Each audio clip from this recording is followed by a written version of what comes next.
안녕하세요. 오늘도 제 목소리에 귀 기울여 주셔서 감사합니다. 듣는 지혜의 예디입니다.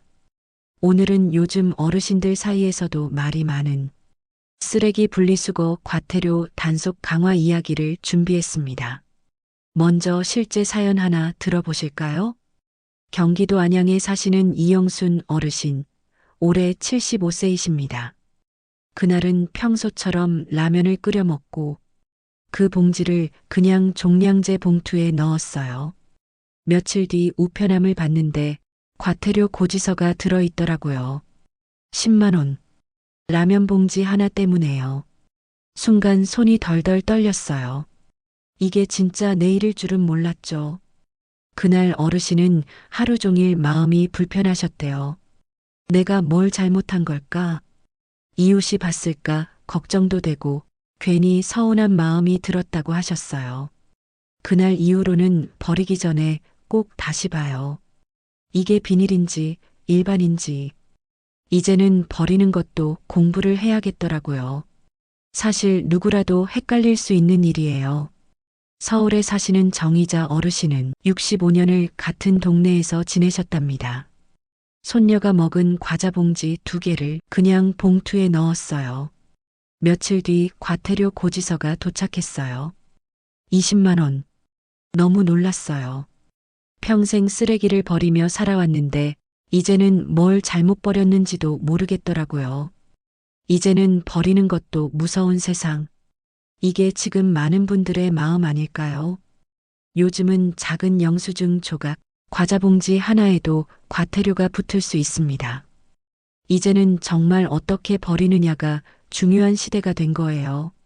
지금 실제로 CCTV로 감시하고 봉투를 열어 점검하는 곳은 서울 일부 자치구입니다.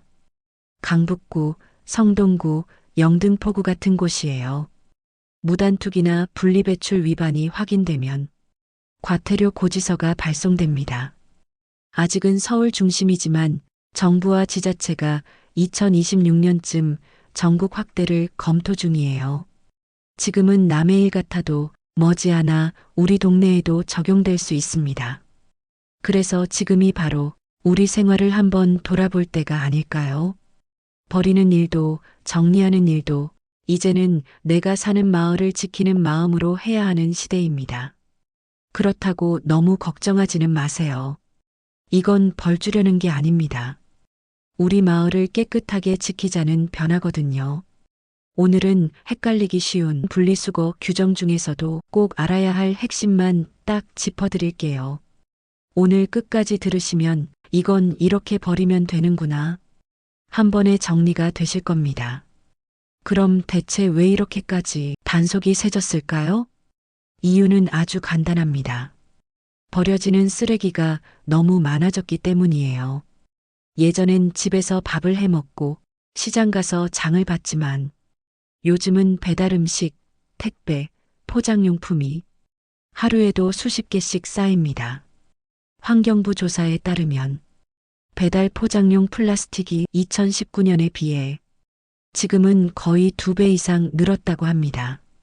그래서 예전처럼 대충 버리면 재활용 선별장이 감당을 못하는 거죠. 내가 버린 건 결국 내가 책임진다. 이게 지금의 새로운 기준입니다. 그래서 단속 방식도 완전히 달라졌습니다. 예전엔 구청 직원이 직접 돌아다니거나 민원이 들어올 때만 확인했지만 이제는 CCTV와 봉투 개봉 점검이 함께 이뤄집니다.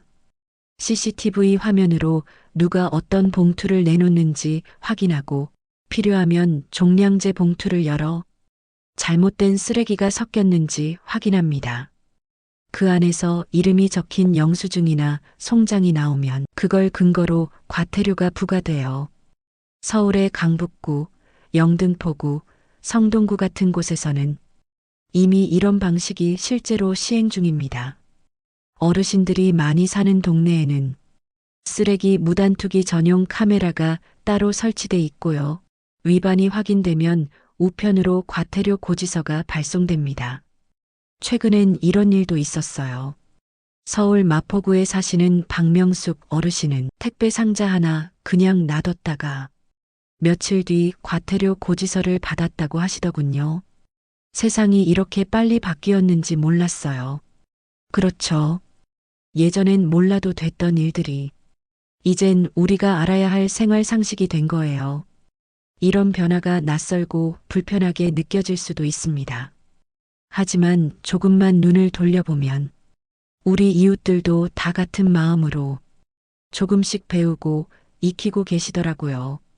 서로 도와가며 맞춰가는 중이에요. 지금은 서울이 중심이지만 환경부는 2026년 이후 이 제도를 전국으로 확대하는 방안을 검토 중이에요. 결국 이 변화가 전국적인 흐름이 된다는 이야기죠. 그래서 지금은 조금 낯설고 혼란스러워도 조금만 지나면 이 규칙들이 우리 생활의 기본이 될 겁니다. 예전엔 종량제 봉투도 낯설었지만 이젠 아무렇지 않게 쓰잖아요. 분리배출도 곧 그렇게 익숙해질 거예요. 그럼 이제부터는 어떻게 버려야 하는지 구체적으로 알아볼까요? 비닐, 플라스틱, 캔 순서로 꼭 알아야 할 핵심만 차근차근 짚어드릴게요. 여러분, 집에서 제일 많이 나오는 쓰레기가 뭐라고 생각하세요?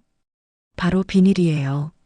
라면 봉지, 간식 봉지, 빵 포장지, 배달 포장 비닐, 심지어 택배 포장까지 하루에도 몇 개씩 생기죠. 겉보기엔 다 비슷해 보여도 재활용이 되는 것과 안 되는 게 확실히 다릅니다. 그래서 오늘은 아주 쉽게 딱 3가지만 기억하시면 됩니다. 첫째, 깨끗해야 재활용된다. 둘째, 물기를 꼭 제거한다. 셋째, 뻣뻣하면 일반, 늘어나면 비닐. 이 3가지만 기억하시면 됩니다. 예를 들어 볼게요. 라면 봉지, 과자 봉지, 커피 믹스 봉투처럼 속이 은박지로 반짝이는 건 재활용이 안 됩니다. 겉은 비닐처럼 보여도 안쪽에 알루미늄이 섞인 복합 재질이라서요. 그럴 땐 일반 쓰레기 봉투에 넣어야 합니다. 반대로 투명하고 부드럽게 늘어나는 비닐은 깨끗이 헹군 뒤 물기를 털어서 비닐류로 분리배출하세요. 뜨거운 물로 한번 헹구면 훨씬 깔끔해요. 이제는 이런 작은 차이가 과태료를 피하는 기준이 되기도 합니다. 그만큼 세상이 꼼꼼해진 거예요. 조금 더 쉽게 외우는 법이 있어요. 제가 어르신들께 자주 드리는 말인데요. 비플캔음사, 비닐, 플라스틱, 캔, 음식물, 사업장 쓰레기의 약자예요. 버리기 전에 머릿속으로 한 번만 떠올려 보세요. 이건 비닐이야, 플라스틱이야? 이렇게만 해도 실수가 훨씬 줄어듭니다. 이번엔 실제 사례를 하나 전해드릴게요. 서울 강서구에 사시는 72세 김정수 어르신은 라면 봉지를 비닐로 착각해 그대로 분리수거함에 넣으셨대요. 며칠 뒤 과태료 고지서가 날아왔습니다. 그동안 라면 봉지는 다 비닐이라고 생각했는데 그게 아니었더라고요. 이제는 뭐든 버리기 전에 꼭 한 번은 확인합니다. 그 말씀에 고개가 끄덕여졌어요. 우리 모두 한 번쯤 그렇게 착각했잖아요. 하지만 이제는 그 습관 하나가 과태료를 막고 환경을 지키는 기준이 됩니다. 또 한 가지, 비닐봉투는 다 괜찮을 거라 생각하기 쉽죠. 하지만 오염이 심한 비닐, 예를 들어 고추장 묻은 비닐, 기름 묻은 포장지는 깨끗이 닦기 어려우면 그냥 일반 쓰레기로 버리세요. 억지로 씻어도 결국 재활용이 안 됩니다. 비닐류는 이렇게 기억하시면 됩니다. 깨끗하고 물기 없고 늘어나는 것만 재활용. 반짝이거나 두껍고 뻣뻣하거나 기름 은박이 섞여 있으면 일반 쓰레기. 마지막으로 버리기 전에 한 번만 잡아당겨 보세요. 이건 늘어나나? 그 습관 하나면 과태료도 피하고 지구도 살릴 수 있습니다. 이번에는 2번째, 플라스틱 이야기입니다. 요즘은 배달 음식 자주 드시죠? 그만큼 플라스틱 용기도 쌓이는데요. 기름 묻었으면 그냥 버려도 되나요? 이 질문 정말 많이 받습니다. 오늘은 아주 쉽게 알려드릴게요. 비행분서? 이 네 글자만 기억하시면 됩니다. 비는 내용물 비우기, 행은 깨끗이 헹구기, 분은 라벨과 스티커 분리하기, 석은 다른 재질과 섞지 않기. 이게 기본이에요. 이제 사연 하나 들어볼까요? 광주에 사시는 68세 김상훈 어르신의 편지입니다. 배달 음식을 자주 시켜 먹는데 그릇이 플라스틱이잖아요. 한번 헹구긴 했는데 기름이 안 빠져서 그냥 넣었더니 재활용 불가 판정을 받았어요. 그때 과태료가 붙더라고요. 겉보기엔 괜찮아 보여도 기름이 조금이라도 남으면 그 용기뿐 아니라 함께 모인 다른 재활용품들까지 모두 불량 처리됩니다. 한 사람이 대충 버린 플라스틱이 10명이 애써 분리한 재활용품을 모두 못 쓰게 만드는 거예요. 이건 나 하나쯤의 문제가 아닙니다. 이제는 우리 모두의 책임이 된 거죠. 치킨통, 떡볶이 용기, 비빔밥 그릇처럼 안쪽이 번들거리는 건 휴지로 한번 닦고 미지근한 물로 헹구면 됩니다. 그래도 기름이 남으면 일반 쓰레기 봉투에 넣으세요. 아깝다 생각하실 수 있지만 그게 오히려 환경엔 이롭습니다. 라벨이 붙은 페트병도 꼭 떼야 해요. 라벨이 붙은 채로 버리면 기계가 재질을 구분하지 못해 그 통 전체가 불량으로 빠집니다. 뚜껑과 몸통은 꼭 분리하세요. 뚜껑은 PP, 몸통은 PET. 서로 다른 재질이라 같이 버리면 안 됩니다. 그리고 한 가지 더, 용기 밑바닥의 숫자 표시도 한번 확인해 보세요. 세모 안의 숫자, 1번은 페트병, 5번은 일반 플라스틱이에요. 숫자만 알아도 훨씬 구분이 쉬워집니다. 여러분, 버리기 전 5초만 더 신경 써보세요. 뚜껑 한번 떼고 물 한번 헹구고 라벨 한번 찢는 그 짧은 순간이 환경을 지키는 시작이 됩니다. 나 하나쯤 괜찮겠지 그 생각 하나가 10사람의 노력을 헛되게 만들 수도 있습니다.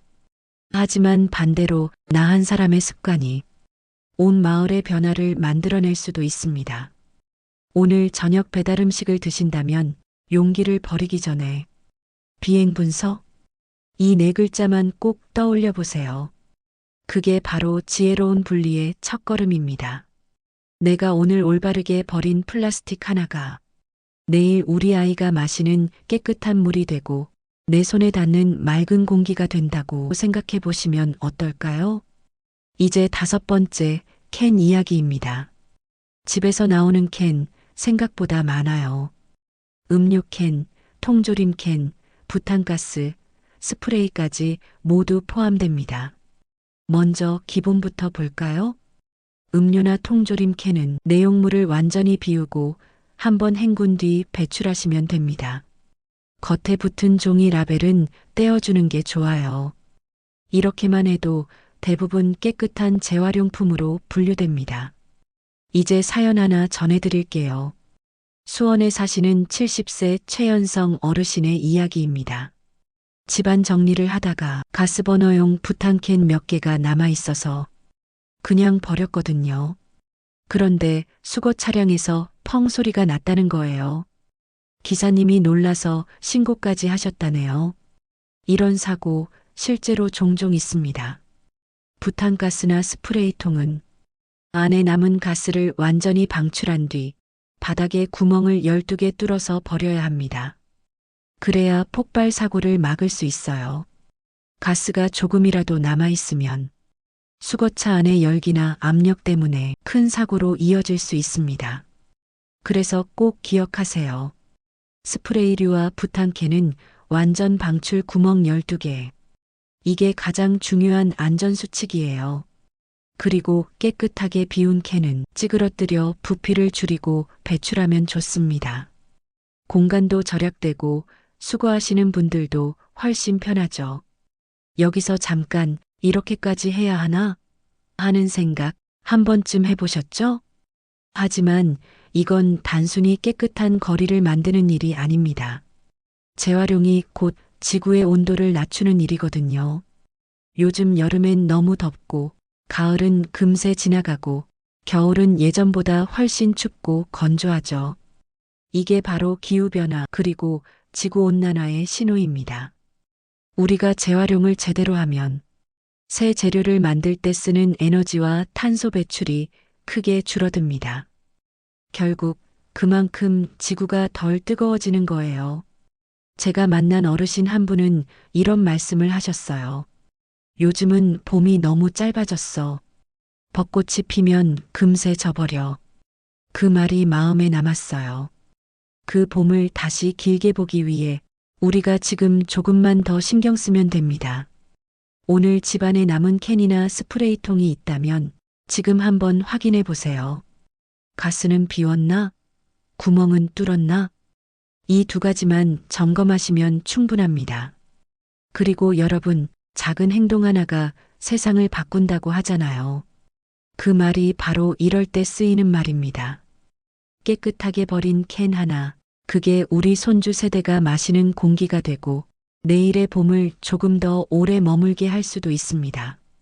이제 6번째, 음식물 쓰레기 이야기입니다. 이건 정말 많은 분들이 헷갈리세요. 이건 음식물이 아니야? 매번 버릴 때마다 잠깐 멈칫하게 되죠. 그래서 오늘은 아주 간단하게 정리해 드릴게요. 기준은 단 한 줄입니다. 동물이 사료로 먹을 수 있느냐, 없느냐. 이 한 줄이면 거의 다 구분이 됩니다. 예를 들어 볼게요. 밥, 면, 빵, 살코기, 생선살, 그리고 부드러운 과일 껍질이나 채소 찌꺼기. 이건 다 음식물 쓰레기입니다. 다시 말해, 동물이 먹을 수 있는 것들이죠.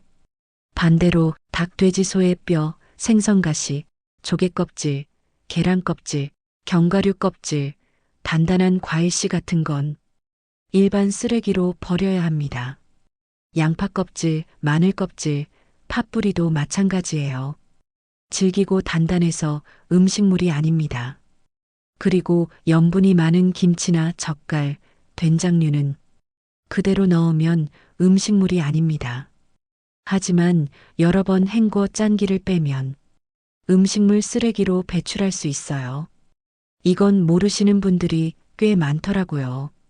이번엔 서울 강북구에 사시는 76세 최영자 어르신의 사연이에요. 상한 밥이랑 시든 상추를 그냥 일반 쓰레기로 버렸는데 나중에 보니까 그게 음식물이라고 하더라고요. 몰라서 버렸는데 괜히 아깝더라고요. 그럴 수 있죠. 상한 밥, 시든 채소, 곰팡이 핀 빵도 고온에서 처리되기 때문에 모두 음식물 쓰레기로 버리면 됩니다. 그리고 버리기 전에 물기만 잘 빼도 냄새가 훨씬 줄어요. 채반에 잠시 올려 물기를 빼거나 음식물 전용 봉투를 사용해 보세요. 이렇게만 해도 냄새가 훨씬 줄고 처리 과정에서도 훨씬 깨끗하게 분리된답니다. 이 작은 습관 하나로 여름철 냄새 걱정을 반으로 줄일 수 있어요. 마지막으로 꼭 기억하세요. 음식물통의 비닐, 물티슈, 이쑤시개는 절대 금지입니다. 조금만 섞여도 전체가 재활용 불가로 처리돼요. 여러분이 버린 음식물 한 줌이 내일은 깨끗한 흙이 되고 그 흙이 우리의 밥상으로 돌아옵니다. 오늘 저녁 음식물 버리실 때 이 생각 한 번만 떠올려 보세요. 마지막으로 나눌 이야기는 사업장 쓰레기와 과태료를 피하는 방법입니다. 요즘 여러분 중에서도 이런 말씀 많이 하시죠? 아니, 내가 뭘 잘못 버렸다고 벌금을 내야 하냐고요. 그런데 알고 보면 대부분이 사업장에서 나온 물건을 무심코 가정용 쓰레기 봉투에 넣은 경우입니다. 먼저 인천에 사시는 67세 5세지 어르신의 사연을 들려드릴게요. 회사 정리하다가 영수증이랑 명함 조각 몇 개가 남아서 그냥 집 쓰레기 봉투에 넣었거든요. 며칠 뒤 구청에서 과태료 고지서가 왔어요. 그 조각들이 회사 이름이 적힌 사업장 쓰레기였대요. 요즘은 종량제 봉투를 개봉해서 확인하는 제도가 시행 중이라 봉투 안에서 회사 이름이나 상호가 보이면 그건 바로 사업장 폐기물로 분류됩니다. 30만 원에서 많게는 100만 원까지 부과되는 경우도 있죠. 이건 단속을 강화하려는 게 아니라 가정용과 사업용을 명확히 구분하자는 취지예요. 그럼 어떻게 해야 할까요? 기억하기 쉽게 4가지로 정리해 드릴게요. 첫째, 정해진 봉투만 사용하기. 가정에서는 반드시 종량제 봉투를, 음식물은 전용 봉투를 사용해야 합니다. 시장 비닐이나 검정 봉투에 버리면 바로 과태료 대상이에요. 둘째, 버리기 전 3초 점검하기. 비닐, 플라스틱, 캔, 음식물, 사업장 쓰레기 중 섞인 건 없는지, 음식물에 비닐이나 이쑤시개가 들어있진 않은지 딱 3초만 확인하면 실수를 막을 수 있습니다. 셋째, 배출 요일과 장소 지키기. 서울은 보통 월수금, 경기도 수원은 화목처럼 지역마다 다릅니다. 동주민센터나 관리사무소, 구청 홈페이지에서 언제든 확인하실 수 있어요. 기준이 바뀌는 경우도 있으니 한 번쯤 다시 살펴보세요. 넷째, 모르면 추측 말고 문의하기. 구청 환경과나 주민센터에 전화하면 금세 알려줍니다. 이 정도는 괜찮겠지 하다가 과태료를 받는 경우가 정말 많거든요. 이번엔 부산 해운대에 사시는 72세 정광호 어르신의 이야기입니다. 아들이 택배 일을 하면서 받은 전표랑 종이 상자를 집 쓰레기랑 같이 버렸는데 그게 회사 명의로 되어 있었다네요. 결국 과태료를 냈죠. 그 후로는 박스에서 주소랑 상호를 꼭 뜯어서 버립니다. 영수증, 명함, 전표, 택배 상자처럼 회사 이름이 적힌 건 모두 사업장 쓰레기로 분류됩니다. 그리고 개인정보가 담긴 종이는 가위로 자르거나 파쇄 후에 버리는 게 가장 안전합니다. 지금은 서울뿐 아니라 부산, 대구, 광주 등에서도 생활쓰레기 단속 강화 소식이 들려오고 있습니다. 일부 지자체는 종량제 봉투 개봉 검사 제도를 도입하거나 강화하고 있어요. 그러니 나 하나쯤 괜찮겠다는 생각은 예전만큼 안전하지 않습니다. 여러분, 혹시 우리 집 분리수거함에 회사 이름이 적힌 종이 한 장이라도 섞여 있지 않은지 오늘 한 번만 확인해 보세요. 그 짧은 확인이 과태료를 막고 우리 마을을 더 깨끗하게 만드는 시작이 됩니다. 오늘도 끝까지 함께 해주셔서 감사합니다. 이야기가 도움이 되셨다면 구독과 좋아요로 다음 시간에도 함께 해주세요. 그때까지 건강하시고 평안한 날들이 이어지길 바랍니다. 다음 시간에 다시 뵐게요. 안녕히 계세요.